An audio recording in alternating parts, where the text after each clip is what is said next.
Once upon a time, in a kingdom made of candy clouds and chocolate rivers, there lived a boy named Ember Elio. Now, Elio wasn't like the other children. You see, when Elio was born, instead of a baby, his mom cradled a tiny dragon. And dragons, in this world, were considered broken. So Elio grew up hiding his glowing scales and horns, ashamed of what he thought was his flaw.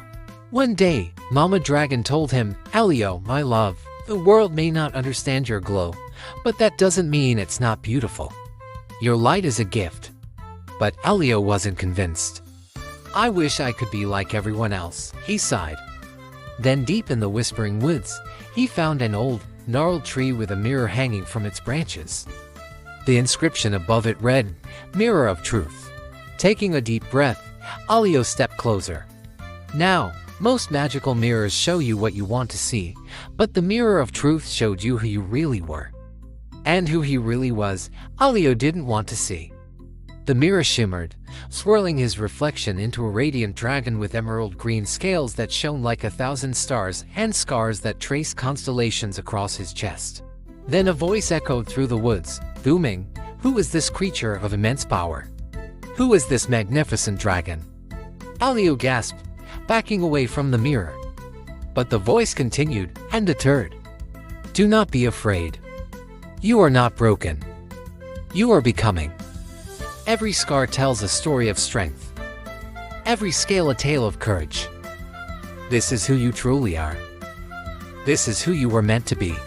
And as Elio looked into the mirror, he saw not a monster, but a hero. He saw beauty in his scars, power in his glow. And for the first time, he smiled. From that day on, Elio wasn't afraid to shine. In fact, he embraced his magic, helping lost creatures with his light and showing everyone that they, too, could embrace their own magic. And one day, a group of children came skipping through the woods. They stopped at the old gnarled tree and gasped at their own reflections. One girl looked at her freckles, another at her braces. And one boy with tears streaming down his face looked at his crooked smile. But as they wiped the tears from their faces and looked again, they saw something new. They saw beauty in their differences. They saw bravery in their scars. And they knew they weren't too much.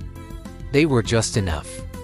As Elio flew across the night sky, painting stars across the darkness, he knew that no matter how scared he was, especially then, he had to shine. Because when you accept your truth, you light the way for others. Be Elio. Be true. The end. Hey there, welcome to our channel. If Elio's story helped you see your own light, then please like and subscribe so you can see more stories like this.